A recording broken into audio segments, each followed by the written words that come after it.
Turkey's main opposition, otherwise known as CHP, has invited Erdogan to a challenge, to a November vote. They say the struggle now is between autocracy and democracy.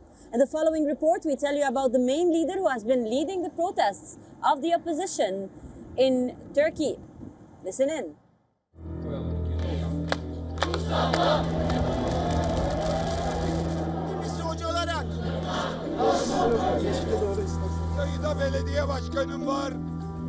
A few weeks since the arrest of Turkey's opposition heavyweight Ekrem İmamoğlu, Özgür Özel has become the face of the biggest protest to sweep the country in more than a decade. Denouncing the arrest as politically motivated coup d'etat, Özel, who was re-elected Republican People's Party or CHP leader on Sunday, has managed to call hundreds of thousands of protesters onto the streets. We are awaiting better days for Turkey. Turkey does not deserve this. Turkey should not exist with these arrests, these trustees. That is what we think. In other words, we think of fighting until we get it. CHP says it aims to hold one of the biggest petition campaigns in Turkey's history, forcing Turkish President Recep Tayyip Erdoğan to contest in snap polls. Bring the ballot box, let's compete. If you have the courage, we want our candidate beside us and the ballot box in front of us. Özel says the fight is between democracy and autocracy.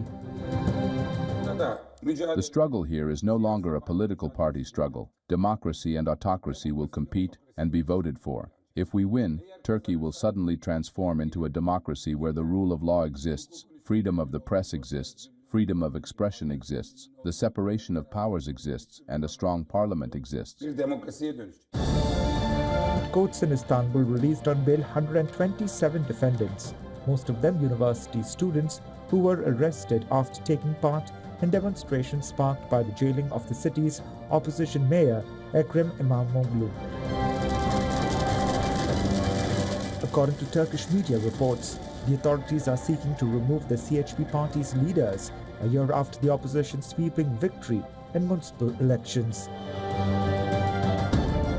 In addition to maintaining its lead in large cities such as Istanbul and Ankara, the CHP also made inroads into regions previously considered Erdogan's strongholds. The party came out on top in the March 2024 municipal elections with nearly 38% of the vote across the country. With unrelenting nationwide protests and fierce opposition from his opponents, will Recep Tayyip Erdoğan be able to retain his power in the 2028 polls?